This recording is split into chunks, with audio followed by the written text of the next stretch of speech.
Hi friends, மாயா சீனு சீரியலை பற்றி தான் நம்ம இந்த வீடியோக்குள்ளே நம்ம பார்க்க போகிறோம். மாயா பார்த்தோம்னா பத்மா வந்து அவங்க வீட்டை விட்டே விரட்டி அடிக்கிறாங்க. அப்போ சீனு வந்து மாயாவுக்காக பேச ஆரம்பிச்சிருந்தாங்க. மாயா என்னுடைய பொண்டாட்டி அவளை வீட்டை விட்டு போக சொல்கிறதுக்கு இங்கே யாருக்கும் அதிகாரம் கிடையாது அப்படின்னு சொல்லுதாங்க சீனு. இதை கேட்டுட்டு மாயாவும் குடும்பத்தில் உள்ள அவ்வளோருமே அதிர்ச்சி அடைகிறாங்க. அடுத்து என்னெல்லாம் நடக்குது அப்படிங்கிறத நம்ம இந்த வீடியோக்குள்ளே பார்க்க போகிறோம். வாங்க நம்ம வீடியோக்குள்ளே போகலாம். ரகுராம் வந்து மாயா கிட்ட சொல்லியிருந்தாங்க, நாளைக்கு உங்கள் அப்பா அங்கே வந்து ஆகணும் அப்படின்னு சொல்லிட்டு ரகுராம் கோபத்தோடு போகவும் பத்மா வந்து ரொம்பவே சந்தோஷப்பட ஆரம்பிச்சிருந்தாங்க. மாயாவை நாளைக்கு இதோட வீட்டை விட துரத்தி விட்டுற வேண்டியதான். அதான் அண்ணன் வந்து அவங்க அப்பாவை நாளைக்கு இங்கே வர சொல்லியிருக்காருல்ல, எப்படியோ அவங்க அப்பா வருவார், அவங்க அப்பா கூடயே இந்த மாயாவை நம்ம வந்து அனுப்பி விட்டுற வேண்டியது அப்படின்னு பத்மா வந்து நினச்சிட்டு வராங்க. அடுத்து பார்த்தோம்னா பத்மா ரூமுக்கு வரவும் இப்போ சாருவும் பார்வதியும் சொல்லிட்டு இருக்கிறாங்க, என்ன நீ இந்த மாதிரிக்கெல்லாம் சீனு நடப்பான்னு சொல்லி கொஞ்சம் கூட எதிர்பார்க்கவே இல்லை அப்படின்னு சொல்லவும் உடனே வந்து பத்மா சொல்கிறாங்க, என் பையனை வந்து அவள் கைக்குள்ளே போட்டுக்கிறதுக்காக தான் அவள் இந்த மாதிரிக்கெலாம் என் பையனுக்கு ஊற்றி ஊற்றி கொடுத்துருக்குறா. அவளுக்கு எவ்வளோ தைரியம் இருந்தால் என் பையனை இந்த மாதிரிக்கு ஒரு நிலைமைக்கு கொண்டு வந்திருப்பா. என் பையனுக்கு கெட்ட பழக்கம்னா என்னன்னே தெரியாது.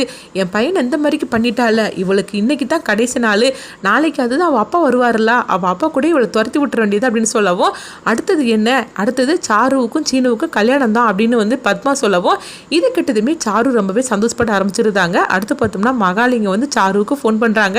சாரு அங்கே என்ன நடந்திருக்கு அப்படின்னு சொல்லி கேட்கவும் உடனே சாருங்க நடந்ததெல்லாம் சொல்கிறாங்க. இது கெட்டதுமே மகாலிங்க சொல்கிறாங்க, இது எல்லாமே புவனேஸ்வரியும் நானும் போட்டு திட்டம் அம்மா அப்படிங்கவும் என்னப்பா சொல்லிட்டு இருக்கிறீங்க, அப்போ மாயா வந்து சீனுக்கு இதெல்லாம் பண்ணி கொடுக்கலையா, எல்லாம் வந்து வாங்கி கொடுக்கலையான்னு கேட்கும்போது அவள் எப்படிமா வாங்கி கொடுப்பா, சீனுவை வந்து திருத்ததுக்கு தானே அவன் இருப்பா, அதனால சீனுவுக்கு வந்து முழு நிலைமையும் அவனுக்கு இந்த மாதிரிக்கு கொண்டுட்டு வந்தது புவனேஸ்வரி தான். அது மட்டும் இல்லாமல் மாயா வந்து சீனுவுக்கு மருந்து தான் வாங்கிட்டு வந்தா, இதுல இருந்து வெளியே கொண்டுட்டு வரணும்னு அந்த மருந்தை நான் தான் மாற்றி வச்சு அப்படின்னு சொல்லவும் இது கிட்டதுமே சாரு ரொம்பவே சந்தோஷப்பட ஆரம்பிச்சிருந்தாங்க.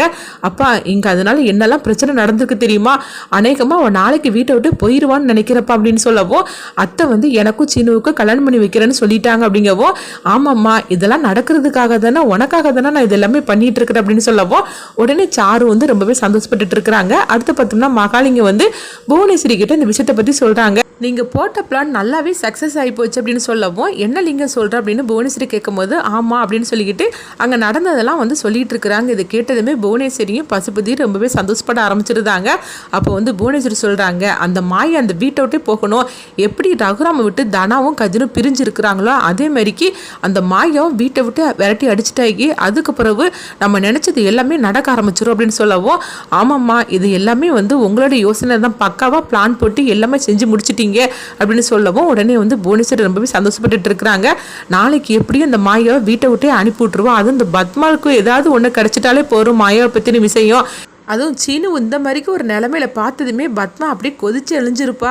அதுக்கு காரணம் வந்து இந்த மாயா தான் அப்படிங்கிறத வந்து பத்மா தெரிஞ்சுக்கிட்டனால அவள் மாயாவை கண்டிப்பாக நாளைக்கு அவங்க அப்பா கூட வீட்டை விட்டு அனுப்பி விட்டுருவோம் அப்படின்னு சொல்லவும் இதெல்லாம் கேட்டுட்டு புவனேஸ்வரி வந்து ரொம்பவே சந்தோஷப்பட்டு இருக்கிறாங்க. அடுத்து பார்த்தோம்னா ஜானகி வந்து ரொம்பவே வருத்தத்தோடு இருந்துட்டு இருக்கிறாங்க.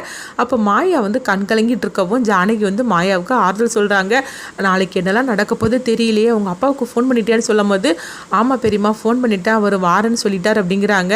நாளைக்கு என்ன நடக்க போது தெரியல, அவர் என்ன முடிவெடுத்து வச்சிருக்காரோ தெரியல அப்படின்னு சொல்லவும் உடனே வந்து அவங்க மாயா சொல்கிறாங்க, நாளைக்கு என்ன பிரச்சனை வந்தாலும் பரவாயில்ல நான் பார்த்துக்கிட்டு பெரியமா அப்படிங்கும்போது சீனுவை திருத்துறதுக்காக நீ எல்லாமே பண்ணிட்டு இருக்கிற, ஆனால் இங்கே என்னென்னா இந்த மாதிரிக்கு நடந்து போச்சுது, நீ வந்து சீனுவை திருத்துறதுக்காக நீ வேற மருந்து தானே வாங்கிட்டு வந்த, அப்புறமா எப்படி இது மாறிடுச்சு அப்படின்னு சொல்லி கேட்கும்போது அதுதான் பெரியமா எனக்கு ஒன்றும் தெரியல, அந்த மருந்தை வாங்கிட்டு நான் ஆட்டோவில் தான் வந்துட்டு இருந்தேன், அப்போ அப்படி ஒரு சின்ன கலாட்டம் நடந்தது, அப்போ தான் நான் ஆட்டோ விட்டு கீழே இறங்கினேன், அப்போ ஏதாவது நம்ம நடந்துச்சான்னு எனக்கு தெரியலையே அப்படின்னு சொல்லவும் உடனே வந்து ஜானகி வந்து கண்கலைங்க அழ ஆரம்பிச்சிருந்தாங்க.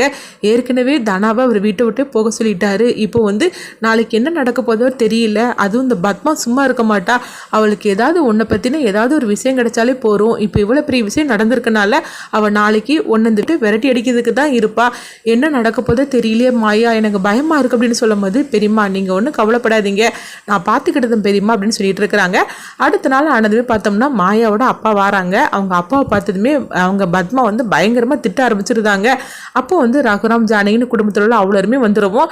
அப்போ மாயாவோட அப்பா வந்து கேட்டுட்டு இருக்கிறாங்க, என்னை எதுக்காக வர சொன்னீங்க, என்ன ஆச்சு அப்படிங்கும்போது என்ன ஆச்சா, உன் பொண்ணால் என் பையனோட வாழ்க்கையே சீரழிஞ்சு போச்சுது, என் பையனோட நிலைமையை பார்த்தி அப்படின்னு சொல்லவும் அப்போ சீனு வந்து காலையில் ரொம்பவே ஃப்ரெஷ்ஷாகிட்டு அவங்க எந்திரிச்சு வராங்க. அப்போ என்ன நடந்துச்சுன்னு தெரியாமல் அவங்க குழப்பத்தோடு இருக்கவும் அப்போ சிவாவும் மணியும் நேற்று நடந்தது எல்லா கதையும் சொல்கிறாங்க.